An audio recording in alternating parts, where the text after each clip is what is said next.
Olá, olá, olá, olá, boa tarde, sejam todos muito bem-vindos ao IAIA. Sempre peço ajuda quem está de casa, se puder dar um alô aí no chat aqui, falando de onde está assistindo e principalmente se está vendo a imagem e o som, tudo ok.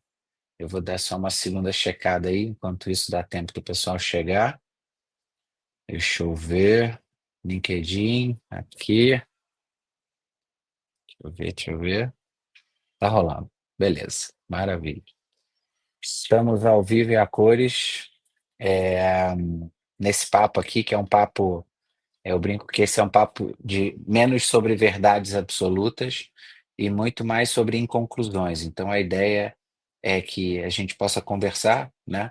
E que todo mundo que está assistindo participe com a gente, né? Eu tenho que me cuidar aqui para olhar para a câmera e não olhar para a tela. Então, a ideia é que você que está assistindo, que você participe com a gente. Então, a conversa rola solta e você pode fazer interferências, você pode trazer contribuições, você pode trazer novas perguntas. Então, você faz isso através do chat, tá? Esse é o nosso 13º episódio, é um número cabalístico, aí só podia ser com essa fera que eu vou conversar mesmo. Então, o papo hoje é com um convidado super especial, porque além de ser um cara incrível que eu admiro muito, é, e que sabe muitíssimo de inovação, de tecnologia, de o que está acontecendo de mais moderno no mundo, mas é um cara que também sabe muito sobre gente, sobre as pessoas, de uma forma geral. Então, é um prazer ter esse cara como amigo. Então, vou convidar aqui ninguém mais, ninguém menos que o cara mais difícil, a agenda mais disputada desse mundo tecnológico, inovativo e inteligente que a gente está vivendo hoje em dia. Seja super bem-vindo, Marcos Gurgel, meu amigo Marquinhos. Seja E aí, bem-vindo aí, meu Adriano, cara. como é que você tá, meu velho? Bom te ver, bom te rever. E é verdade, cara, a gente tentou agendar esse papo aqui umas 20 vezes, e aí eu viajei, aí você viajou, aí, enfim, 1 milhão de coisas aconteceram. E que bom que agora, finalmente, não é Ele no está dia 5. maturando. Ele é um papo dry aged, entendeu?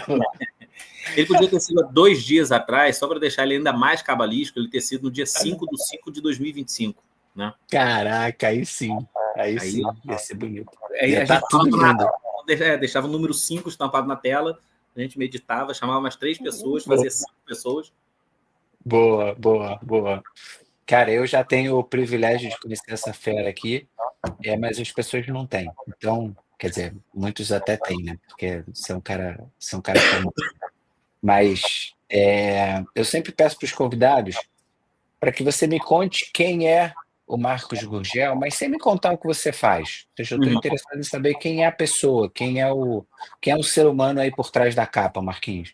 Boa, vamos lá, cara. Gurgel é, não é paulista, é carioca, flamenguista, economista, esse tipo de coisa que não ajuda em muito, né?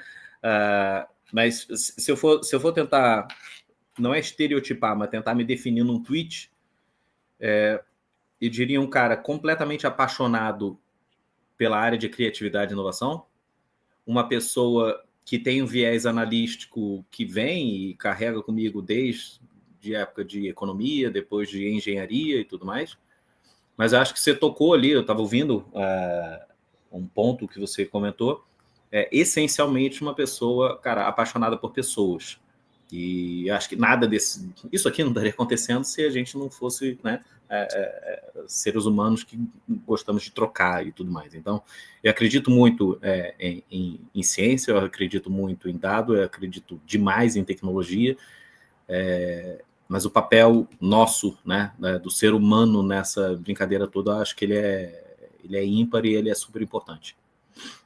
Boa, boa. Ele não acrescentou algumas coisas, mas que eu acrescento. Ele também é kitesurfista, também é surfista, também é snowboardista, entre outras coisas. E wakeboardista também. Cara, mas você sabe que eu estava chegando em casa agora, que eu estava pensando, a gente não fez prévia, né? Não fez preview ali de perguntas e tudo mais. Eu falei, cara, o que a Adriana vai me perguntar, né? O que ele vai falar? E olha que interessante, eu pensei nisso, deve ter, sei lá, 10 minutos atrás, chegando aqui em casa. Você é um cara, talvez não saiba, mas um cara hiper influente na minha vida pessoal. Talvez não tenha sido você como o Adrian, que me ensinou a andar de kite, ou que me ensinou a andar de skate, ou que me ensinou a andar de wake, ou que me ensinou a andar de snow, mas com certeza você foi o trigger que me fez querer aprender mais sobre aquilo. Então, olha como é importante, cara, o papel de uma pessoa na vida da outra, sem necessariamente, vamos tentar trazer já por um ângulo aqui de inovação, você não me ensinou a andar de kite. Ensinou que eu digo assim, pode ter me dado uma dica ali, macete que com certeza, porra, eu guardo com o maior carinho e lembro até hoje de coisas que você falou, mas não foi você o meu instrutor. Ainda assim, você foi o fio condutor para eu querer começar a andar de kite e hoje poder me considerar um kitesurfista. E aí a provocação ficaria ali qual que é o teu papel nesse processo todo que gerou uma, entre aspas, inovação, que ele poderia dizer que o Marcos de 2010 é um cara que não faz kitesurf. O Marcos de 2025 é um cara que anda relativamente até bem de kitesurf. O Adrian, a gente deve ter viajado juntos 2, 3 vezes lá no início e tudo mais.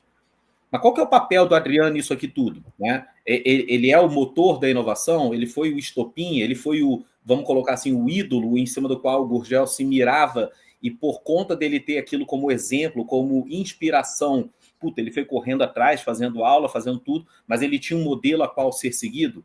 E a gente pode fazer esse exercício para 1 milhão de coisas, né? Não só na vida, mas eu fiquei debulhando ali em relação a, cara, qual que é o papel, esse papel que você teve perante essa parte que a gente está falando do esporte, se a gente fosse tentar fazer um depara disso em inovação, qual que seria o teu papel? Porque você não era ali diretamente o gestor, né? Dando ordem, regra, código, como fazer ou não fazer.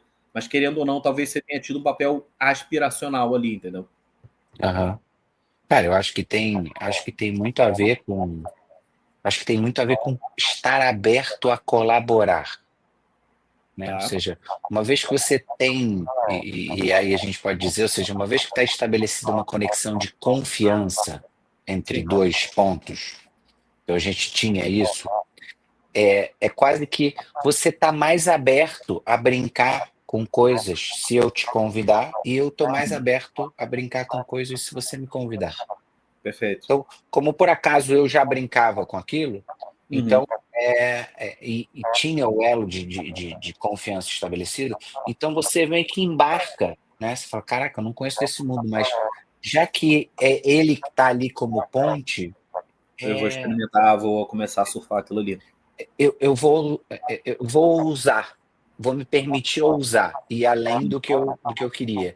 E Sim. aí, a gente nem combinou um papo, mas eu acho que é um negócio muito legal, que sempre, e eu acho que tem bastante a ver com isso, que eu já vi em vários, talvez esteja até no teu LinkedIn, eu não vi isso agora, mas é você como um Chief Evangelist Officer. E Tá. eu acho isso, cara, eu acho isso perfeito, porque eu acho que tem muito a ver com isso, no final das contas, que é o cara que está ali convidando as pessoas para experimentar coisas diferentes, ou seja, facilitando pontes entre mundos diferentes, enfim. Tá. Aproveita esse link aí, me conta um pouco de, você me contou um pouco de quem que é o Gurgel na física, me Aham. conta um pouquinho do Gurgel na jurídica.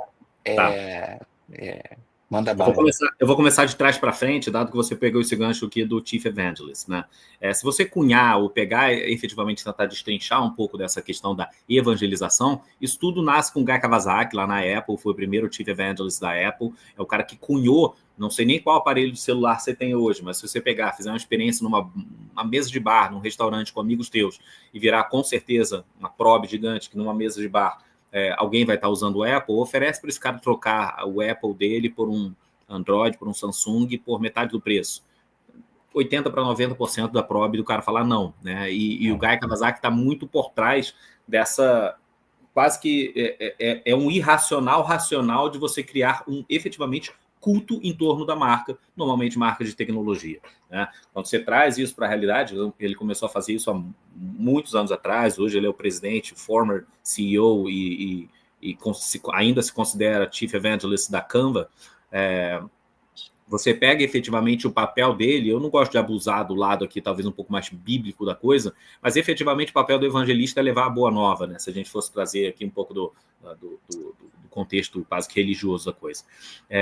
E um papel de evangelização, ele tem muito a ver com isso que você comentou, de trazer as coisas para serem quase que testadas, experimentadas e seus early adopters começaram até a criticar. Por isso que o papel do evangelist, ele conversa muito com a questão de comunidade, porque no final das contas ele não é um marqueteiro em relação ao lançamento de um novo produto. Ele deveria estar quase que 3 passos atrás disso, ouvindo essa comunidade e efetivamente sabendo, cara, para onde que o mundo está indo, para onde que as demandas estão indo, para onde que efetivamente, né, o teu core ali de pessoas, de clientes, o que eles estão almejando dali para frente, né? E essa troca ele precisa ser estupidamente autêntica, completamente transparente. A pessoa virar e falar, cara, Adriano, eu não gosto do teu óculos. Por quê? Ah, não sei nem dizer por quê, eu não gosto de óculos transparentes, mas a pessoa ter, uma certa... A premissa de que a comunicação não deveria ser tapinha nas costas, deveria ser uma comunicação... Sim. Esse papel é um papel, efetivamente, quando você tenta trazer inovação para um papel talvez um pouco mais preponderante do que único e exclusivamente só lançar novos produtos e serviços. Você quer estar no estado da arte, ali no que diz respeito determinado tipo de tecnologia, você quer efetivamente manter um contato próximo com os teus clientes, com a comunidade que você criou, e você quer ser, obviamente, retroalimentar disso e entender, cara, o meu cliente está querendo que o meu iPhone agora fique maior, fique menor, que caiba mais num gadgetzinho XYZ. Né? E o papel do evangelista, querendo ou não, é esse papel de você tentar juntar pontas, seja internas e internas dentro da companhia, para você acelerar um pouco do papel o processo de inovação dentro de uma companhia. Boa. E, assim, você, quando a gente fala quando a gente fala de inteligência artificial, você, por toda a sua carreira, isso é algo que você respira há muito tempo, na realidade, há muito mais tempo do que o hype todo em torno de IA. Mas, de uma forma geral, se a gente pegar tudo que a gente está vivendo nos últimos 2 anos e meio, não são nem 3 anos, o que te deixa muito animado, Marquinhos? Cara, eu não tô, como é que se diz? Eu vou falar o contrário, eu não tô de mau humor, não é isso. Mas não tem nada assim me deixando estupidamente animado. Animado é que você hoje consegue ver inúmeras aplicações que facilitam ou automatizam trabalhos de uma maneira boçal. Você quase tem business surgindo por conta disso. Mas eu ando, e já tem algum tempo, meio que com um paralelo em relação a, quando empresas, em 1900 e pipoquinha, começaram a ser inundadas, num primeiro momento por computadores, depois por cloud, e depois por internet e etc. O que eu quero dizer com isso? Com que empresas centenárias, elas passaram por todas essas ondas, independente, a gente não precisa citar nome A, B ou C, mas eventualmente a empresa A, ela continua fabricando carros. E ela passou pelo advento da internet, ela passou pelo advento do computador, ela passou do advento da automação, ela passou por advento de várias ondas tecnológicas, mas ela continua sendo uma empresa de fabricação industrial, fabril de carros de autoveículos. O que eu estou querendo dizer com isso? Que eu ainda vejo relativamente pouco case transformacional real. Tem inúmeras empresas, não só no Brasil como no mundo, recebendo, um volume, diria eu, até meio assim, preocupante da quantidade de recursos que essa galera tem recebido. Estão falando até mais de startups, estão falando mais de lançamentos talvez um pouco menores no que diz respeito, não estão falando de construção de novos LLMs, mas estão falando de lançamento de produtos, que é uma feature muito bacana, muito legal, mas de certa forma parece que acaba por aquilo, por aquilo só. Se você pegar News Journal, Neofeed, Brasil Journal e tudo mais, você vai ver que nas últimas 2 semanas tiveram um monte de investimento de de fundos lá de fora e empresas de IA, algumas aqui no Brasil, outras no Latam, e todas elas eu vejo que estão atacando dores que já existiam, obviamente, há 10, 20 anos atrás, mas eu não gosto de usar esse paralelo, só que talvez seja mais fácil colocar. Eu não vejo nenhuma dessas empresas criando um novo iPhone. Não vejo nenhuma dessas empresas sendo o novo Facebook, sendo assim, o player dominante que vai, daqui aos próximos 4 anos, efetivamente mudar a forma como a gente vive. Tem, de novo, fazer um paralelo grande para voltar na tua pergunta. O que te deixa super animado? Cara, tudo está sendo animado de você acompanhar o burn e o crescimento de 1 trilhão de coisas por dia. Isso é do cacete. Só isso, per se, me anima. É o tipo de coisa que eu gosto de acompanhar. Agora, se você... Tá, mas o que você está vendo assim de sensacional ou transformacional no impacto da sociedade? Estamos falando globalmente, como foi o impacto talvez de um iPhone. Cara, eu ainda não vi... eu talvez ainda não tenha visto quem é esse player ou qual que é essa aplicação. Tem os meus chutes de para onde que isso aqui caminha, para onde que isso aqui vai, e aonde e quem serão os players que vão mudar a forma como a gente efetivamente vive. Mas até o momento eu vou tentar diminuir um pouco o tom da minha fala e colocar o seguinte: até o momento tem visto coisas super, super, super interessantes, relativamente pequenas acontecendo em locais talvez um pouco mais nichados. Não sei se era a resposta que você estava esperando, mas eu estou sendo completamente transparente contigo. Eu não estou esperando a resposta nenhuma, eu estou esperando que você fale o que está no teu coração, só isso. Boa. Eu acho que, como você mencionou, né? Eu acho que, primeiro, eu acho que tem uma questão de escala de tempo, né? Então, quando a gente fala de... agora tem um brinquedo novo no parquinho. Uhum. Tem uma coisa muito poderosa nisso, que antes esse brinquedo que só estava disponível para grandes corporações, para fazerem uso das suas aplicações, agora é um brinquedo que passa a estar disponível para um monte de gente. Perfeito. Isso é muito legal. Então, por isso a gente tem o nascimento de startup e solução e aplicativo para tudo que é lugar. Todo dia, e fechamento também, porque passa uma semana, sai o modelo 3.5 para o 3.7, e isso matou mais um monte de iniciativas, mas nascem outras 20 mil iniciativas. É isso. Nunca ficou tão fácil botar um MVP de pé. Nunca foi tão fácil. E nunca foi tão fácil você dar um tiro na cabeça em relação ao teu MVP, porque 2 semanas depois, teu MVP talvez não faça mais sentido, porque a OpenAI mordeu aquela fatia de mercado inteiro. Super. Mas o que eu acho que é importante a gente avaliar isso é na escala de tempo. Ou seja, se eu entendo que as pessoas estão aprendendo a brincar com esse brinquedo novo, o brinquedo de fato ainda não é estado da arte, não é. Então ele ainda está em coisas para evoluir. Então, quando a gente avaliar uma escala de tempo de, sei lá, mais 7 anos, mais 5 anos de onde a gente está hoje, eu acho que talvez a gente olhe para esses 2 primeiros anos e a gente fale assim, não, cara, estava coerente.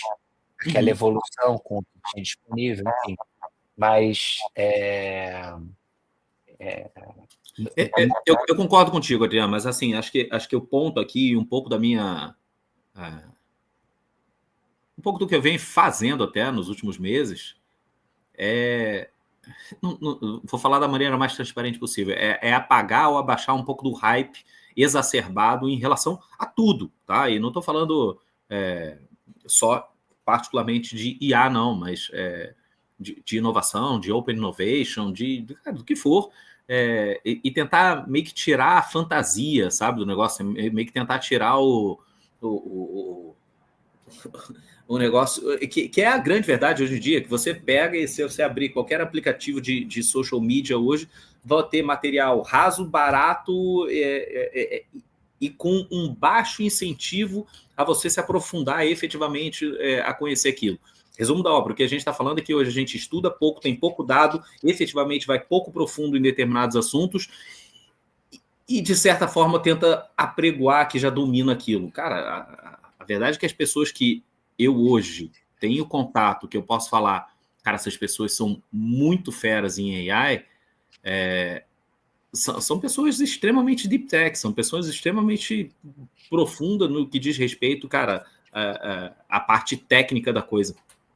Demais, tem muita gente esperta surfando uma onda boa, entendeu? Isso. Os oportunistas sempre vão existir. Sempre que houver uma oportunidade, os oportunistas eles vão existir. Não tem jeito. E se você me permitir aqui, Adriano, fazer uma provocação, que eu não tenho a resposta, tá? Mas uma provocação para você, para quem estiver ouvindo a gente, que é o seguinte, cara, quem são os grandes players efetivamente hoje, não embedando feature dentro de LLMs complexas, mas, cara, os grandes players hoje que efetivamente estão com modelos que a gente poderia chamar, né, no viés de análise econômica, modelos dominantes, cara, tem lá o OpenAI, tem Google, tem a Apple, enfim, tem os grandes players tradicionais, né, dominando os LLMs, vou chamar de globais, por assim dizer. Você provavelmente está com o seu smartphone por aí, você tem, além do smartphone, você deve estar com smart glass, smartwatch, smart whatever, smart tudo.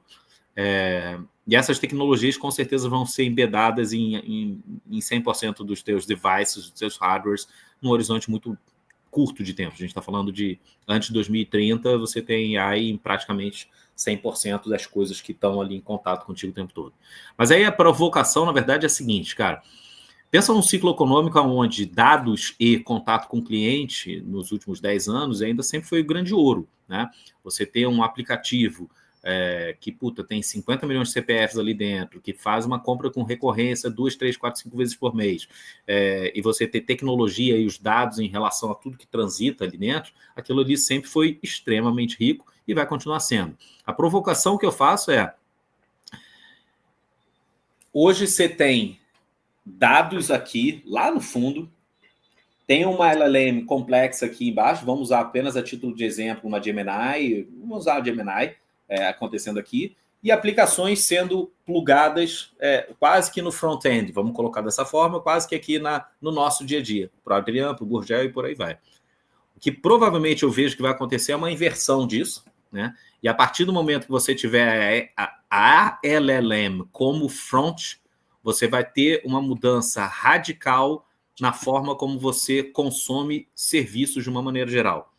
E aí a gente poderia pensar o seguinte, você está, não sei, no Rio, em São Paulo, tudo mais, você quer pegar um táxi para o aeroporto.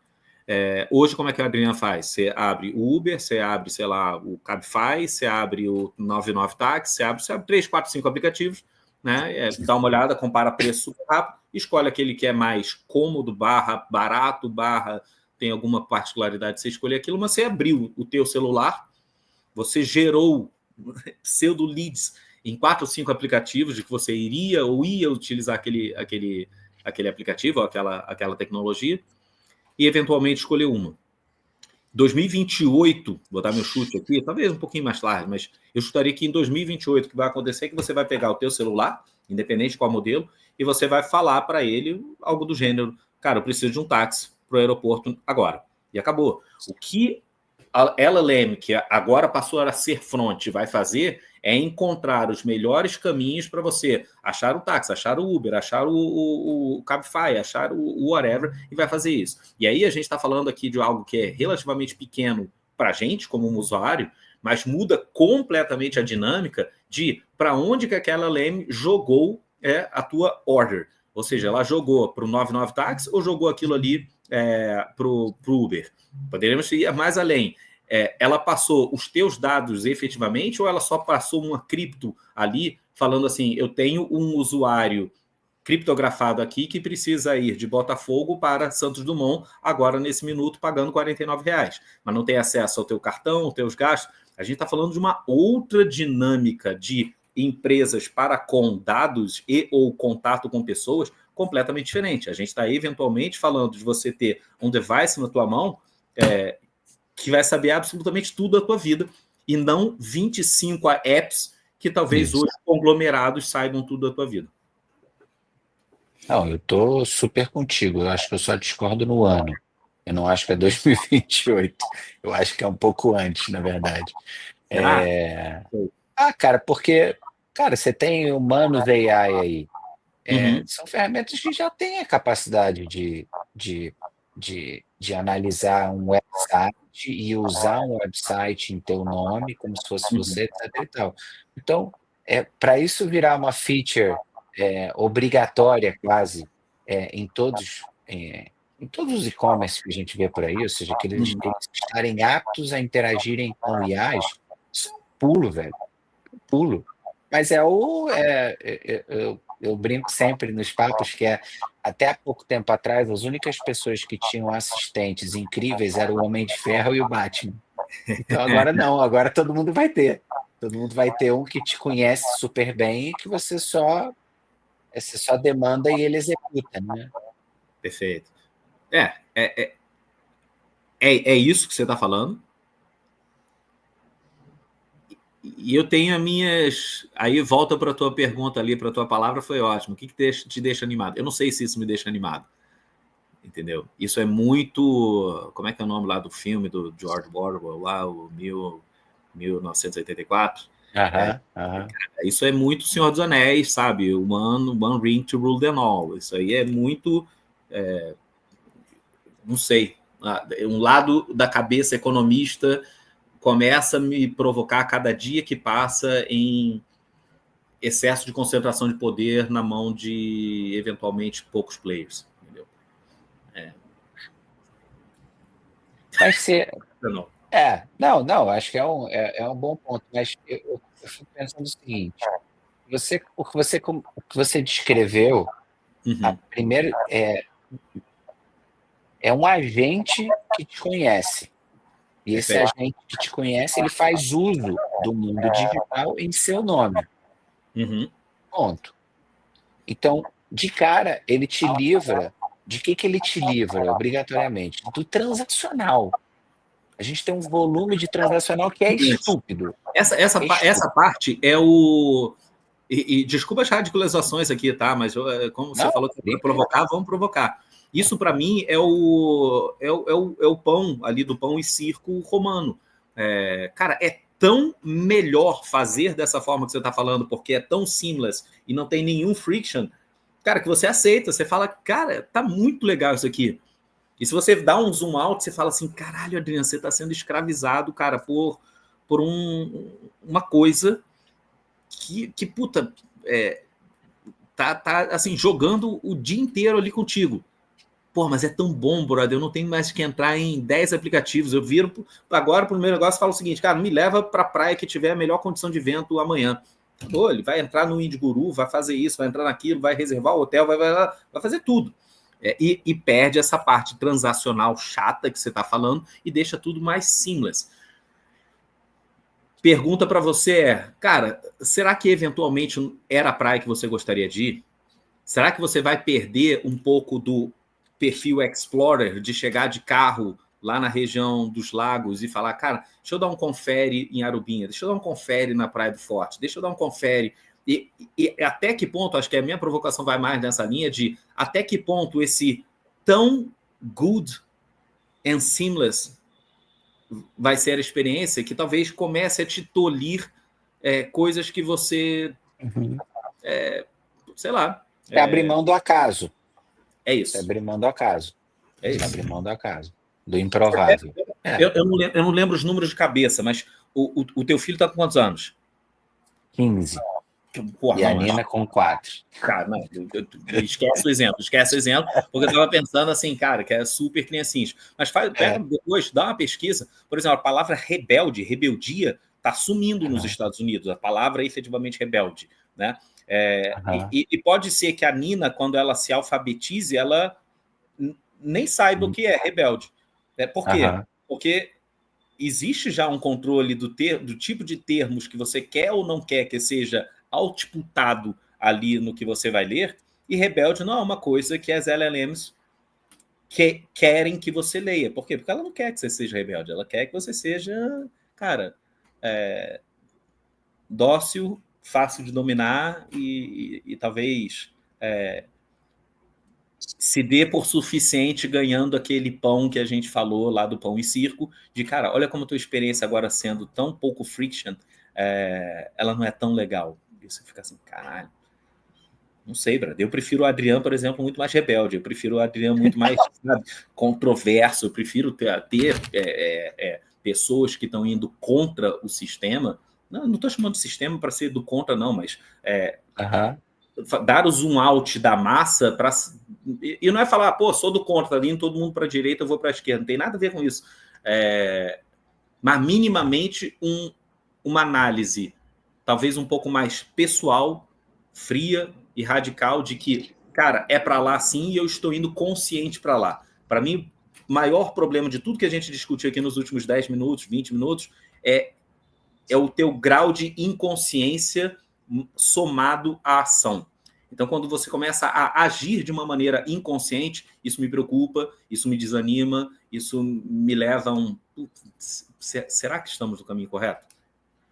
Tentar compor o todo aqui do porquê não super, mega, hiper animado com determinadas coisas.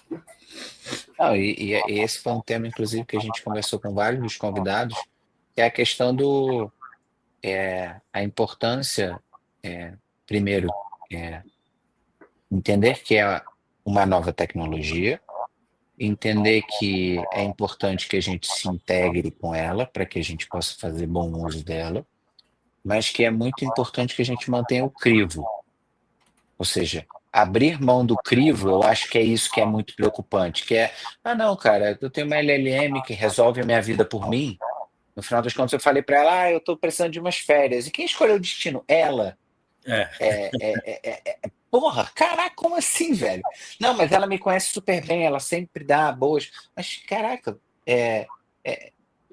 eu tenho para mim que o ser humano ele não consegue conviver bem com esse cenário extremo, que é abrir mão do crivo e simplesmente estar ali. Sei. Posso te dar os dados malucos compondo essa conversa, mas eu sei que são coisas que você gosta de estudar também. Faz uma análise, tem um monte de... Eu não vou lembrar agora quais são os estudos e quais são as pesquisas, mas tem um estudo super interessante de uma faculdade nos Estados Unidos mostrando a quantidade de tempo que uma música ficava top 10 na Billboard, cara, há 60 anos atrás, e a quantidade de tempo que essa música fica hoje em dia. Né? E não vou resumir aqui a história inteira, mas assim, pô, você pegar aqui, a gente tem mais ou menos a mesma idade, cara, se você ouvir Stairway to Heaven hoje, te gera um monte de coisa, você lembra, você ainda é uma música que você, cara, originalidade, autenticidade, muito mais tempo do que era padrão na época. Cara, hoje todas as músicas têm 3 minutos e 12, porque é o tempo que o algoritmo leva para lá e randomizar e tudo isso que eu estou te falando para falar que as músicas hoje em dia que são top 10 no Spotify ou na Billboard globais, elas são músicas de pico. Né? Elas pegam, não surgem do nada, elas aparecem, ficam ali, massificam, vai top 1 globalmente falando, 2, 3 semanas depois elas desaparecem. E aonde que eu quero chegar com toda essa construção? Cara, eu não conheci Robert Plant nem desses caras, mas eu imagino que assim, o cara quando estava compondo Bohemian Rhapsody, quando estava compondo Stairway to Heaven, quando estava compondo One Love, o cara estava fazendo aquilo, sabe, de uma maneira intrínseca, assim, porra, ele estava fazendo quase que com dores pessoais, com características pessoais, com coisas que ele viveu, botando emoção ali no final das contas, é isso. Cara, como é que música é feita hoje em dia para você porrar de... Não é vender, mas porrar de views, ou listeners, ou streamers dentro do Spotify? Cara, tá calculada a quantidade de tempo, a quantidade de tom, a quantidade de música, e ainda tem keywords do tipo de palavra que você deve utilizar, porque são palavras que estão na... Cara, você empacota aquilo ali tudo, plastifica, solta uma pílula daquilo ali que dura 3 a 9 semanas e depois desaparece. É esse tipo de comparação que isso, porra, é excelente. Eu mostrei, eu estava em Florianópolis, sei lá, um mês atrás, aniversário do meu pai, estava mostrando para ele alguns vídeos, assim, Suno, algumas ferramentas de AI tradicional, ele gosta do tema, e eu estava mostrando para ele umas ferramentas, e ele falou, cara, que demais. Eu falei, cara, e eu acho que em tudo na vida a gente deveria ter esse lado crítico e falar, porra, isso aqui é do cacete por causa disso, mas talvez o uso excessivo possa ser prejudicial por conta daquilo, né? Pedir, eu não vou falar nome de artista nenhuma, pedir para algumas artistas hoje em dia compor uma música falando das experiências pessoais dela, cara, talvez a pessoa ingesse, trave, fala, não consigo, me dá 3 computadores, 2 LLMs, um Suno e um remixador, que aí eu consigo. puta, isso é bom, isso é ruim? Acho que a discussão é mais por aí. Eu sou um eterno otimista, então, como eu acho que a arte Bom, se manteve de pé ao longo da humanidade como um todo, é isso que me faz acreditar, ou seja, o ser humano sempre fez arte, independente é. das condições do ambiente. O ser humano sempre fez arte. Uhum. E é nisso que eu acredito. Ou seja, Tá. que o ser humano pode ser que seja uma minoria, pode ser que a gente tenha uma massificação das músicas hoje, tem, porque mais gente tem acesso, mais gente produz música, mas aquilo que é especial, aquilo que é humano, eu tendo a achar que a gente nunca vai deixar de valorizar. Ou seja, aquilo que tem isso que você falou, que não é, cara, o cara, pô, velho, isso aqui ele não fez com sono. É, é, é o Marquinho aqui. Eu consigo identificar a pessoa, entendeu? Naquilo que está feito. Mas aí, Então, Adriano, tem um lado, e aí eu volto de novo, escola de economia e questões que para mim são muito baratas no sentido de dizer assim, são muito óbvias, né? É, toda a percepção de trabalho, suor, dinheiro, remuneração de trabalho, etc, etc, etc, são fontes em cima das quais eu bebi que eu acredito muito piamente nelas até hoje, né? E por que eu estou te falando isso? Se a gente pegar, por exemplo, que você está falando de arte, cara, foi lá, Louvre, Mona Lisa, 4 anos para ser feito. Capela Sistina, 11 anos para ser pintada. Davi do Michelangelo, 40 anos para ser estudada toda a parte de anatomia e 3 anos para ser esculpida. Cara, aquilo ali, quando você olha, puta, é arte top art, sei lá qual o termo que a gente quer usar aqui, mas assim, é a expressão máxima de talento, extremo esforço, muita dedicação, puta, suar a bunda ali dentro. Aí aparece, eu não quero falar nome, mas aparece uma pessoa e cola uma banana com silver tape em Nova York e vende aquilo por 6 milhões de dólares. E o cara que, porra, compra a obra, vai lá e come a banana, desculpa, cara, tem alguma coisa de muito errado nisso tudo, sabe? De valorização de coisas que não, sei lá, na minha concepção, mera e humilde concepção, não deveria valer aquilo ali tudo, entendeu? É desvirtuar, no final das contas, cara, a simplificação das coisas. Tudo isso para dizer que, no mesmo processo, da mesma forma que eu estou dando essa analogia, seja da música, seja da arte, a gente simplificou demais o processo de inovação no Brasil, não só no Brasil, como no mundo, e acha que inovar, cara, é apertar 3 botões e em sei lá, uma semana, 2 meses de fórum de design thinking, mais um lab sei lá, de empreendedorismo. Agora somos super inovadores. Cara, não é isso. Não é sobre isso, cara. Inovação é sobre efetivamente, porra, ideias sendo colocadas em prática, prática testada com viés de empreendedorismo, e esse viés de empreendedorismo gerando resultado na ponta. Não tem nada a ver com cultura de oba-oba, com tobogã, com pipoca, com escritório colorido. Cara, as empresas mais inovadoras do mundo, efetivamente, se eu pegar qualquer ranking, Wall Street Journal, Fast Company, Bain ou BCG, cara, você vai ver que essas empresas, o quanto que elas efetivamente investem em P&D deep, é completamente diferente do que você vê acontecendo na realidade do Brasil.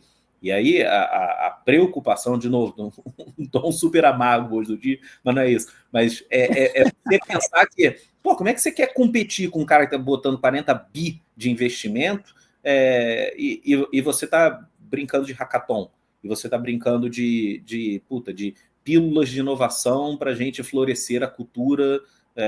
Cara, sorry, não é por aí. Não é por aí. Eu posso te falar isso com o seguinte viés, sabe? Eu diria, o chute não é 80, mas um número bem próximo ali de 70% das empresas que me procuram para falar sobre inovação, elas não estão dispostas em mexer na forma como ela contrata pessoas, no tipo de pessoas que ela quer dentro de casa, nos processos que ela tem, mas ela quer ser 10 vezes mais inovadora do que ela é hoje. Ela, porra, assim, você não quer ir malhar, você quer comer pizza, quer ficar assistindo Faustão no domingo e quer ficar com, sei lá, com corpos, nem sei mais quem hoje em dia mas quer ficar fortão lá. Não dá. É Milagre as a Service o nome do Milagre produto. as a Service, entendeu? E esse Milagre as a Service, cara, ele perpassa muita coisa. O que eu quero dizer com isso? Esse Milagre as a Service, ele passa a música, ele passa o esporte, ele passa, que mais que a gente falou? Passa a arte, passa inovação, passa também IA. De você começar a achar que uma feature que é bacana, que é legal, aquilo ali, eventualmente, puta, é uma empresa de $1 bilhão. Cara, não é. Desculpa, não é. É muito legal o que você fez. Mas você construir uma empresa de $1 bilhão, cara, não necessariamente vai te dar muito trabalho suado. Mas a gente simplificou tanto o processo que a gente perdeu um pouco de valor / noção do preço das coisas. E o preço que eu estou falando não é só o preço financeiro, não, tá? É o preço, o apreço que a gente dá a determinadas coisas, pessoas, processos, por aí vai. E primeiro eu não poderia concordar mais, então eu concordo super. E quando eu tento levar para o mundo, para as organizações de uma forma geral, o que eu vejo que é talvez o grande desafio tem a ver com a cultura da experimentação, ou Perfeito. seja, de ter isso como um valor. Ou seja, aqui é que é um lugar onde a gente experimenta coisas novas. E não é, como você falou, não é experimenta no oba-oba. É experimenta, qual era o objetivo para experimentar, mede se alcançou, se não alcançou, enfim, etc e tal. Então, tem a questão da experimentação, mas tem uma questão por trás que ainda é mais fundamental, que é como que as falhas são entendidas dentro das organizações. Boa. Acho que quando eu penso na origem da história inteira, da confusão inteira, fica todo mundo tapando o sol com a peneira, como você faz um workshop, faz uma palestra, somos inovadores. No final das contas, o ambiente organizacional, as organizações, de uma forma geral, lidam muito mal com a falha, né? De entender que ele é um processo, que ela envolve o aprendizado, ou seja, me conta aí um pouco o que você acha. Mas Adriano, vamos lá. Acho que tem... Isso não é surpresa, mas ao mesmo tempo não é não é um comércio. Para mim, não é um preocupômetro tão. Não é um alarde tão grande. E vamos lá, vamos explicações do porquê. Cara, na nossa geração, a forma como a gente cresceu e tudo mais, a gente cresceu a lá Toyota, a gente cresceu a lá modelos de produção Fabris, né? Onde você efetivamente faz o quê? Minimiza o erro, minimiza o máximo possível, maximiza custo, maximiza lucro, minimiza custo, e tenta extrair o máximo daquela tua cadeia de produção. Check, acabou. Acho que o grande problema é que de há 20 anos para cá, quando efetivamente, você teve uma transformação, e o ápice disso é 2014, tá? Mas quando você tem uma transformação muito grande, né, no que era ali no Good to Great, você pegar Jim Collins, que eram as empresas, né, as maiores empresas do mundo, as melhores empresas do mundo, vis-a-vis o que você encontra hoje, você mudou muito de um viés super industrial para um viés mais de tech, mais de tecnologia, mais de inovação, e fez com que todo mundo, não necessariamente de 2014, mas de 2014 para cá, todo mundo começasse a, cara, preciso inovar, e virou esse mantra, né, da Faria Lima de, cara, inova ou morra. Beleza. Até aí, ok. O problema é que as pessoas começaram a colocar isso dentro das suas corporações como se fosse uma área, como se fosse um processo, como se fosse um departamento, como se fosse enfim, como se fosse mais uma... Cara, agora está na moda o quê? Agora é reengenharia reversa. Cara, então abre uma área de reengenharia reversa. Por que eu estou falando isso tudo? Porque no final das contas, assim, talvez um dos estudos que mais eu gosto de citar e me faz pensar a respeito disso é o estudo anual da McKinsey de inovação. E essa pesquisa ela é feita todo ano, os números não mudam muito de um ano para o outro, mas você tem ali 84% para 85% dos executivos globalmente falando que inovar é a estratégia número 1 de growth para eles. Beleza, check. Do outro lado, esse mesmo grupo de executivos, menos de 5% deles se diz satisfeito com a performance da área de inovação, ou com a performance, com a performance de inovação da sua empresa. Então, o primeiro grande bloco é, Olha que loucura, né? Vivemos em uma sociedade onde praticamente 100% das pessoas levantam a mão. Inovar é importante? Sim! Aí, para essas mesmas 100 pessoas. Por quê? Veja bem, para essas mesmas 100 pessoas, se vai um layer ainda mais profundo. Não, tudo bem. E na tua empresa, você está satisfeito com a performance de inovação da tua empresa? Só 5% deles falam que sim. Então, olha que loucura. No final das contas, a gente está falando o seguinte: ei, Adriano, tem que ficar saudável, tem que ficar saudável, tem que ficar saudável, tem que ficar saudável. Aí você olha para o lado, tá todo mundo, cara, se alimentando mal, comendo pizza e não fazendo exercício. Tá? Esse é o aspecto número 1.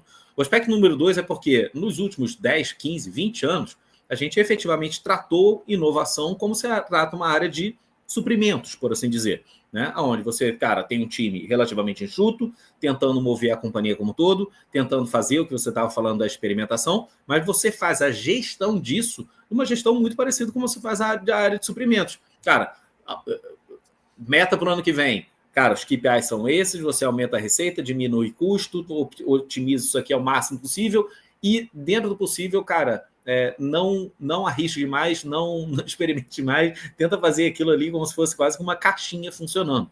E a verdade, para encerrar esse bloco, cara, que eu enxergo cada vez mais claramente, cara, que inovação não deveria ser um departamento, que inovação não deveria ser uma área, que inovação não deveria ser, né, um programa dentro de uma empresa. Inovação deveria ser efetivamente entendido como um comportamento. Digo até mais, a inovação em si deveria ser o output disso. O que você deveria preconizar como CEO, como gestor de uma empresa, é efetivamente, cara, como é que você faz, desculpa o termo em inglês, flourish, né, a parte de criatividade dentro da tua companhia, e pelo outro lado você consegue balancear isso com o viés. Poderia citar o livro aqui da mentalidade do fundador lá da Bain. No final das contas, assim, o que a gente hoje chama de inovação, o que a gente olha lá para fora e fala assim, o Google, a Apple, a Microsoft, aquilo são referências de inovação, cara, desculpa, tá tudo errado. O que acontece lá dentro dessas empresas é que existe um ambiente muito propício a novas ideias, estamos falando aqui de um viés de criatividade, existe uma questão de diversidade, você times completamente heterogêneos e você efetivamente tem uma troca talvez um pouco mais aberta ali dentro, ao invés de pegar setores tradicionais da economia brasileira, onde você tem pessoas que trabalharam dentro daquele segmento há 30, 40 anos, e vai ser muito difícil você mudar o modus operandi dessa pessoa ali dentro, e somado a isso, um ambiente mais do que isso, eu digo, um processo de construção, phase, scoping, testing, prototyping e tudo mais de ideias, que aí ataca o ponto que você estava falando, que é o seguinte, cara, quando isso é construído dessa forma, de você acolher bem essas ideias e prototipar e testar essas ideias, você minimiza o risco do que você estava falando, que é o erro do risco, né? O risco de você errar, ou a pressão de você errar, ou a pressão... Cara, você minimiza isso. No final das contas, você está falando, cara, de um ambiente empreendedor, onde as pessoas sabem que existe uma chance de 1 para 20, cara, daquele projeto tá certo. E quando você está com esse tipo de mentalidade, o que você tende a obter não é que o Google é 20 vezes mais inovadora que você. É que o Google deixa e tem um campo muito mais propício a ter ideias ali dentro, ou seja, ele cativa muito mais criatividade, ele testa muito mais coisa e ele forja essa cultura de experimentação com vieses diferentes daquilo que a gente viu nos últimos 20 anos, recriminar o cara que eventualmente fez desculpa o termo aqui, uma cagada dentro da área de procurement, que era a área que a gente está falando, e fez uma cagada que deu um default gigantesco na parte financeira da empresa. Não é isso que a gente está falando. A gente está falando de inovação como consequência, a gente está falando de inovação como behavior, a gente está falando de inovação como comportamento. E aí, se você me deixar encerrar aqui, eu diria o seguinte, imagina, cara, sei lá, você está dono agora de uma empresa e você tem um time de vendas de 100 pessoas no teu time, né? E tem alguém ali, falando, a gente tem que, motivar essas pessoas. A provocação, que é uma provocação real, é a seguinte, cara, você colocaria esse teu time de vendas, 100 pessoas, para fazer um treinamento de motivação? E eu já vou te dar a resposta de cara. Fala, eu jamais falaria isso, eu colocaria eles para fazer um treinamento de motivação. Porque eu acho que ou a pessoa é motivada ou não é, ou ela está passando uma fase ou não está, ou ela, assim, é influenciada pelo clima ou não é. Mas é muito difícil você pegar, olha, Adriano, eu vou fazer o seguinte, eu vou botar o Gurgel, que é um cara completamente desmotivado, desanimado, com energia baixa. Esse cara é vendedor, ele tem meta de vender, sei lá, 100 planos de saúde, por semana. Eu vou botar ele num curso, ele vai sair desse curso de 2 dias e vai virar e falar assim, uau, agora estou super animado, agora eu vou vender 200. Cara, isso não, você consegue imaginar que isso não acontece. Da mesma forma que não acontece você pegar e falar o seguinte, cara, o Gurgel é um cara careta, pensa de uma forma quadrada e age sempre da mesma maneira. Ah, já sei, vamos botar ele num curso de 2 dias de inovação, que ele vai sair de lá o professor Pardal. Cara, não é isso. A gente está falando muito mais, ou deveria estar falando muito mais de behavioral fitness, a gente deveria estar falando muito mais de comportamentos que são aceitos e ou não aceitos dentro de corporações, do que efetivamente ficar mirando em tem que inovar, tem que inovar, tem que inovar e tem que inovar. Provocação real, pega aí um grupo de 100 amigos teus, joga uma pesquisa no LinkedIn e pergunta para pessoas que estão trabalhando dentro da área de inovação, até se você quiser, cara, por que tua empresa acha que inovar é importante? Você vai ver as respostas mais díspares possíveis. Você vai ver gente falando, não, porque, veja bem, é mais receita, é mais lucro, a gente quer representatividade, não, a gente quer ser visto pelo ecossistema. Cara, não existe um discurso, talvez, linear. E não deveria existir mesmo. O problema é que tudo aquilo que não é linear você não consegue medir, tudo aquilo que você não consegue medir, você tende a ter esses problemas que você falou ali dentro de, cara, eu estou com medo de errar porque eu não sei pelo que eu vou ser medido, se eu não sei pelo que eu vou ser medido, eu vou ser o mais conservador possível.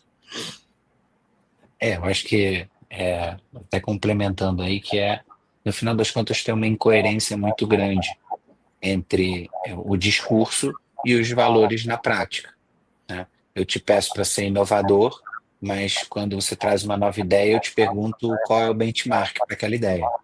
Então, quando você tem um ambiente que nem esse, as pessoas simplesmente, né, o ser humano não é burro, né? Eu parto dessa premissa, o ser humano não é burro. E ele aprende de formas muito sutis. Então, quando ele vê esse tipo de comportamento, ele fala assim, cara, aqui é um lugar que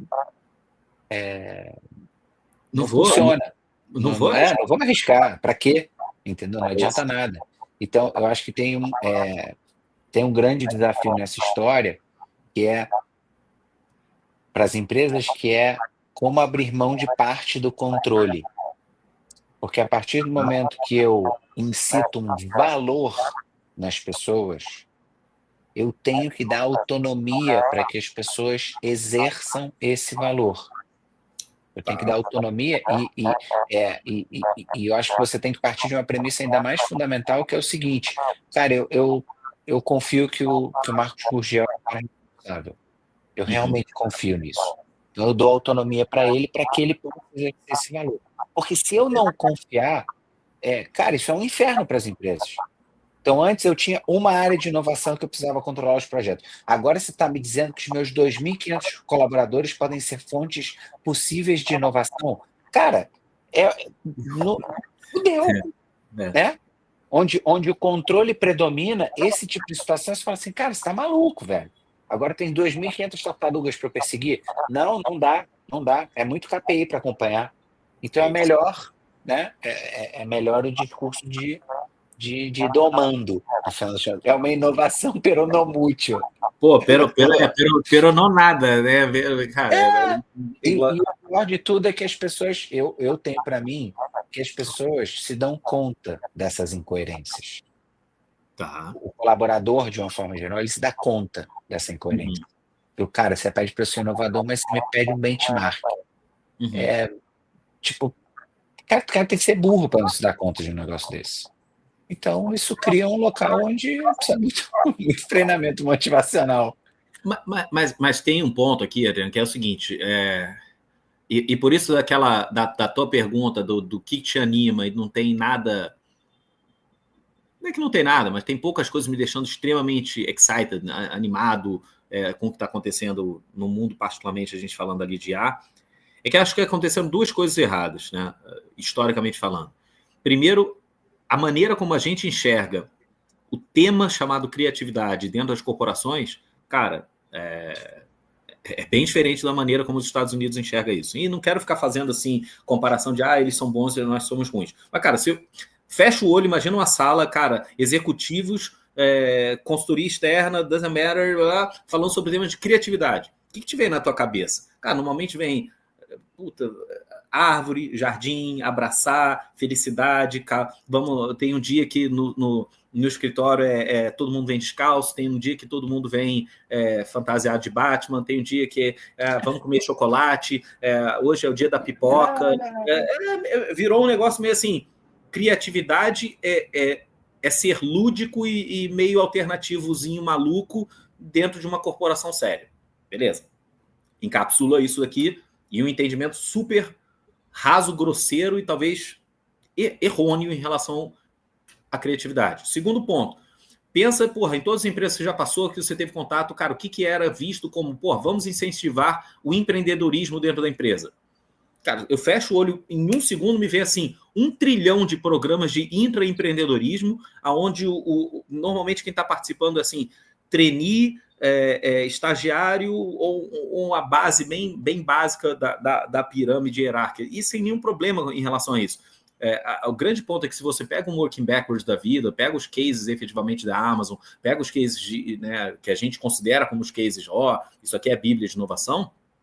Cara, os programas, primeiro que não existia programa de intraempreendedorismo, o que existia era efetivamente executivos já num nível bastante sênior da companhia, eles quase que fazerem um curve-out, ou quase que fazerem como se fosse um spin-off para lançarem novas linhas de negócio dentro de uma Amazon, dentro do Google e por aí vai.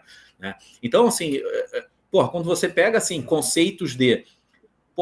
se eu chegar hoje para uma empresa e falar, cara, para você que está assistindo a gente, não vou ensinar vocês a inovar, mas vou ensinar os teus funcionários a serem muito mais criativos e vai florescer criatividade dentro das empresas. O pessoal fala, cara, o já é maluco, vai chegar aqui num dia com quadro, pincel e vai falar para todo mundo colorir, cerâmica.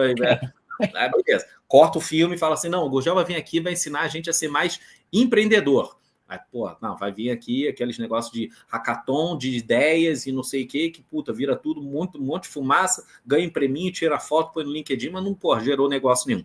Então, acho que essas duas cápsulas, que para mim elas deveriam ser quase que o motor e a origem do que a gente chama de inovação, eles foram depreciados no Brasil. Depreciados, quase que eu poderia usar o termo assim, infantilizados e erradicados de certa forma. Do tipo, cara, essa porra de colorir papelzinho ou de fazer hackathon de intraempreendedorismo, cara, isso aqui não funciona aqui não. Beleza. Só que você mata essas duas pontas e fica olhando lá para frente falando, mas precisamos ser extremamente inovadores. Precisamos ser, assim, completamente disruptivos, como é que você falou? Inovar, sem nunca ninguém ter feito nada parecido. E você parece que vira uma brincadeira lá do rato, né, correndo atrás atrás do queijo na ratoeira. Se você parar para pensar a quantidade de dinheiro que foi, não vamos botar desperdiçado, que foi investido erroneamente em inovação nos últimos 10 anos, acho que dava para a gente ter construído pelo menos mais umas 5 empresas unicórnio no Brasil. E efetivamente tem mais cases interessantes de empresas que valorizam criatividade, trabalham sério com empreendedorismo e, por consequência, elas têm bons processos inovadores, produtos inovadores e efetivamente conseguem se manter no mercado durante mais tempo. Agora, inverter esse processo, cara, pelo menos a minha experiência me diz, cara, que em 98% das vezes, cara, dá errado. Dá errado. Você entra numa sala, o CEO da empresa te pergunta quais os projetos de inovação que a gente tem que debulhar aqui dentro. Falei, cara, você já quer começar pelos projetos de inovação? Você não sabe nem qual o processo em cima dos quais eles deveriam estar, o arcabouço de processo que isso aqui deveria estar construído. Você não sabe nem que tipo de pessoa ou pessoas deveriam compor isso. Você pegou a matrizinha de pessoas, processos e projetos e inverteu ela e falou, não, vamos focar nos projetos. Cara, legal, você deve estar com uma puta pressão aí, para representar mais EBITDA, mais revenue, etc. Mas, cara, com as pessoas erradas e com os processos errôneos, por assim dizer, cara, vai ser muito difícil você inovar. Vai ser muito difícil você fazer um mingau diferente desse mingau que você está fazendo há 20 anos. É nessa hora que o milagre as a service brilha. Olha, nessa cara, hora... MAAS, cara, isso aí dá para ganhar dinheiro de alguma forma. Com essas estatísticas que você traz, no final das contas, o que fica muito óbvio é que tem uma coisa muito fundamental que a gente não está fazendo. Ou seja, não é falta de dinheiro gasto, porque dinheiro gasto tem um monte, Tá bom, então desse dinheiro gasto todo, a gente investiu esse dinheiro todo e, de fato, o que que trouxe resultado, o que que trouxe coisas legais? Porra, 10%. Espera aí, cara, tem alguma coisa fundamental que você está errando, Perfeito. porque é assim, é louco pensar, né, que eu sempre parto da premissa que as pessoas são inteligentes, então as pessoas não estão fazendo estupidezes, né, as Perfeito. pessoas não estão tentando vender uma fogueira de dinheiro por R$ 10, achando que vão ganhar dinheiro com isso, então ninguém, não tem louco fazendo isso. Então, se a taxa de insucesso é tão grande, espera aí, cara, vamos ver os processos fundamentais que dependem para essa coisa acontecer? Espera aí, quando o cara lá que estava tocando a iniciativa de inovação, quando ele tinha que tomar uma decisão que ele tinha que tomar em 2, 3 horas, em quanto tempo ele conseguiu tomar? Não, levou 2 semanas. Mas por que levou 2 semanas? Não, porque tem que ter um encontro do board, e tem que participar os gerentes, e tem que... aí realmente, aí não há o que faça florescer além do milagre as a service. O milagre as a service consegue qualquer coisa, mas com essas condições básicas, fica muito difícil, muito Mas, difícil. Adriano, se você me der. Eu não sei como é que a gente está de tempo aqui, mas olha que provocação interessante. Eu fiz essa estatística nas últimas, sei lá, 3 semanas, que conversa exatamente o que você está falando. Cara, eu passei, pelo menos, no meu entender, 2 aí dos 5 melhores eventos de inovação que acontecem ao longo do ano. E eu estava fazendo a seguinte pesquisa. Pô, tinha efetivamente uma galera bastante C-level. E a conta que eu fiz de padeiro ali é que o effort de 100%, olha só para ver se esse número faz sentido para você. O effort de 100% das pessoas que estavam presentes nesses 2 eventos, estamos falando de CEOs de empresas, estava em 2 coisas, quando a gente está falando de IA. Ela estava em 80% do effort, estava em achar use cases interessantes, né, que efetivamente pudessem ou, reduzir custo, aumentar a receita, aquela coisa toda, mas 80% do tempo dele estava ali estimulando efetivamente encontrar casos de uso, e esse estímulo, acontecia de maneiras diferenciadas. E 20% do tempo dele, ou desse effort dele, estava quase que em falar com a célula inteira da empresa dele e tentar aumentar o usage de uma maneira geral, né, a barra, para que aquilo não ficasse concentrado numa determinada ilha. E eu não estou falando assim de 1, 2, 3, 4 dot points, não. Estamos falando ali, cara, de pelo menos umas 50 conversas que eu tive, e se não for essa proporção exata, ela obedece algo muito próximo dessa proporção. E aí a pergunta, pegando isso tudo e pegando o gancho que você falou, é a seguinte: tá, mas você está botando esse teu 100% de effort em use case e em cultura, vamos colocar dessa forma. Quando você está botando, cara, na maneira como você está se apropriando dos dados, na maneira como você está clusterizando os dados, na maneira como você está se efetivamente até absorvendo mais dados do que você absorvia até então. E aqui nessa parafernália maluca, eu digo que assim, cara, tá todo mundo querendo construir computador ou querendo construir liquidificador, e desculpa o termo, que assim, e vai botar merda lá dentro. E na hora que botar merda lá dentro, vai ser merda do outro lado. Então, olha que incongruência, que parece o lance lá do 84/5, né? Todo mundo fala que inovar é importante, mas ninguém se vê satisfeito com a sua performance de inovação. Como é que você traz isso para esse teu deparo agora aqui de IA e fala que, tá todo mundo... IA é importante? Sim. IA é uma estratégia da companhia? Sim. Não sei o quê. O que vocês estão fazendo de IA? Cara, procurando use case e tentando incentivar o uso. Peraí, não mudou em absolutamente nada como você faz o step one da coisa, que deveria ser, uma puta de uma boa apropriação da tua base de dados, quiçá o aumento dessa base de dados com dados terciários e tudo mais, para você efetivamente, na hora que você tiver uma LLM que, consiga trabalhar bem esses dados, você tenha, um output melhor. Cara, isso não acontece. Então, é meio que a mesma reclamação lá do início, inquietação lá do início, de cara, velho, dá vontade de chacoalhar esses 50, 70 executivos e falar o seguinte: meu velho, você não vai encontrar nenhum caso de uso legal. Ou ao contrário, você vai encontrar um caso de uso legal, cara, que vai ser surpassed, assim, em 2 semanas por alguma outra aplicação. Se é para fazer um framework aqui de uso de tempo, do uso de esforço, do teu effort em relação a, essa corrida de IA, não seria justo você colocar 20, 25, 30%, um terço do seu tempo, efetivamente, no que vai entrar nesse modelo? Ou seja, dito dentro da tua parte de dados, efetivamente, e você vê que 0% desses executivos colocando isso, me gera uma certa... Ai, meu Deus do céu, cara. Será que daqui a 6 meses eles encontraram alguma coisa? Porque não vai encontrar, velho. Não vai. Vai encontrar ali... Conseguimos automatizar o processo XPTO que dá, porra, um savings aqui de 30% na área. Pô, que legal. Boa. Não era para isso, velho. Não era. Esse eu acho que a melhor parte dessa conversa inteira foi esse. Ah, meu Deus do céu. Não vai. Não vai, não tem como dar certo. O cara quer inovar, mas não muda o processo, não muda o tipo de pessoa que está contratando. Temos que fazer IA pra cacete, IA vai mudar o mundo, IA. Tá, como é que você está trabalhando? O que mudou nos últimos 2 anos a forma de você fazer gathering, né, de dados? Não, mudou nada, não mudou absolutamente nada. Eu tenho uma planilha de Excel lá com 10 mil linhas, é isso que serve de data lake. Cara, daqui a 5 anos... Daqui a 5 anos está a McKinsey soltando lá esses relatórios igualzinho, falando assim, olha, 89% das pessoas acham que IA é a solução do mundo e não tem ninguém satisfeito com a sua performance de IA. Juro! Boa.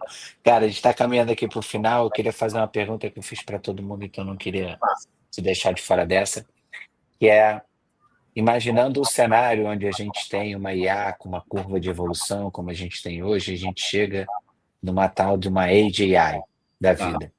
O que você perguntaria para ela? Aí eu estou muito com o Sam Altman na cabeça, assim, de cara... que a resposta do Sam Altman não é essa, né? Ele vira para a AGI e fala o seguinte, cara, me cria agora um modelo de negócios factível para eu poder rentabilizar pagar essa palhaçada toda. Para pagar essa bagaça toda, que esses 50 bilhões que foram investidos nos últimos anos. Boa pergunta, cara. Não tenho uma resposta bate-pronto. Estou pensando aqui um pouco em relação ao assunto. E eu não vou skip, tá, da pergunta, nem me fazer aqui de cara, o cara quer ser o doidão do Vale do Silício. Não é nada disso. Mas cada vez mais, de novo, meu mestrado foi dentro da área de criatividade e é um tema que efetivamente, cara, eu gosto talvez com um quê a mais das coisas. E não é uma preocupação, mas é um statement que fica muito claro na minha cabeça de que as pessoas estão perdendo a sua originalidade, a sua autenticidade, né? E todo mundo está basicamente assim, plastificado e pasteurizado de uma mesma forma. Todo mundo é igual, todo mundo se parece, todo mundo veste igual, todo mundo ouve a mesma coisa, tudo igual. Tudo isso para chegar num ponto onde talvez eu não perguntasse nada para a AGI, mas eu quase como usando ela como um agent, eu falei, cara, não deixe eu deixar de ser uma pessoa autêntica, original, que gosta de criatividade. Então, daqui para frente, whatever you're gonna do, cara, sempre com a premissa de o Gurgel quer continuar sendo uma pessoa original, autêntica e apaixonada por criatividade. Isso deveria ser meio que... Lembra daquele filme acho que é do Will Smith, que tem um robô, que tem não sei o quê, que ele tem uma máxima que ele não podia fazer mal para os humanos. E aí eu não lembro exatamente o que acontece no filme, mas acho que ele se joga, não sei, mas é que ele obedece a regra para falar assim, cara, eu tô fazendo tudo, mas eu não posso fazer mal para você. Para mim seria isso. A minha AGI seria, cara, você pode fazer tudo, você pode fazer o seamless, mais seamless lá que a gente falou lá com a Adriana, vírgula, desde que as tuas ações, elas não infringam na possibilidade de você baixar o grau de cognição de criatividade, originalidade e autenticidade do Gurgel. Se sim, cara, move on.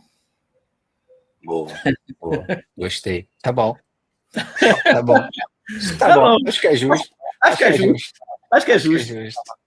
Cara, do meu lado aqui, quero te agradecer muitíssimo pelo papo. Você é um amigo querido aí. A gente tem um monte de história para contar, então agora a gente só tem mais uma. Semana que vem a gente tem mais, mas eu quero te dar a palavra aí para você fazer o fechamento aí.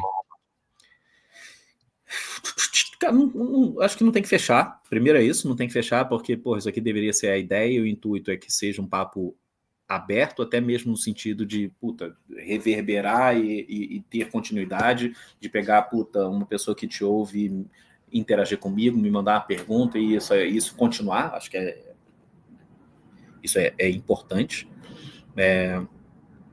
E o ponto número 2, vou voltar aqui à minha brincadeirinha do AGI. Acho que o maior problema do mundo hoje, ou um dos maiores problemas do mundo hoje, é a validação de terceiros, né? A validação é o grau de psique que a pessoa vive no seu dia a dia, o tempo todo, levando em consideração a validação de terceiros. A validação de terceiros em relação à minha roupa, ao meu cabelo, a música que eu ouço, ao esporte que eu gosto, a viagem que eu faço e tudo mais. O que vai diametralmente de encontro e oposto de você ser a pessoa original e autêntica. E, de novo, não estou falando para você pintar o cabelo de roxo e se colorir de uma maneira completamente diferente.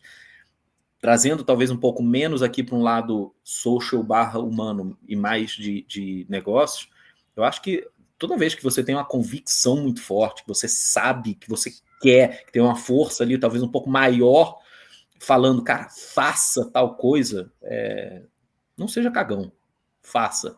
E aprenda com os erros e tá tudo bem. Mas seja autêntico em relação a esse chamado. Né? A gente tá todo mundo parecido demais. E eu acho que talvez o principal downside dessa brincadeira é que é um pouco do que você falou. Não só na vida pessoal dentro de uma empresa careta, mas na vida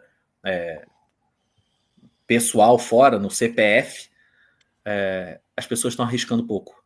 As pessoas estão experimentando pouco. As pessoas estão tentando pouco coisas novas, né? E aí, que bom que eu tive um guru aí, que nem, porra, um mágico, como a gente chamava, para virar e falar, caralho, bro, esse cara anda de skate, porra, e anda de kite, e anda de snow, e anda de wake, cara, eu quero estar próximo dele para esse cara me estimular essas coisas. Tá, mas o Adriano vai te ensinar? Não, cara, ele me inspira. E essa inspiração é que eu acho que talvez esteja faltando. E falta muitas vezes porque muitas vezes você não sabe, ou quem está ouvindo a gente não sabe o quão importante você é na inspiração de uma pessoa que está te observando ali, talvez de uma maneira um pouco mais, né, na dela e tudo mais, mas você não sabe o efeito que aquilo ali está fazendo de você virar e falar, não, cara, quer saber? Eu vou escrever aqui sobre, cara, The Experimental Machine. Pô, mas ninguém quer ouvir falar sobre isso. Pô, mas eu quero falar sobre isso. E ter um pouco dessa, independente do que os outros pensam, acham ou vão falar, cara, isso aqui me faz mais Gurgel, isso aqui me faz mais Adriano. Sacou? Keep the originals. Boa, Keep the weird originals. boa, muito bom. Adorei a mensagem, meu Bom, caro. Só isso, velho. não poderia ser diferente vendo de você. Obrigado, Super obrigado mais uma vez, cara, porque a gente puder colaborar, super conta comigo. E agradeço a todo mundo que acompanhou aqui com a gente. E bora para a semana que vem que tem mais. Valeu, Fechou, gente. Valeu, obrigado, um Marquinhos. abraço. Valeu. Tudo de Tchau, bom. tchau, Valeu. gente.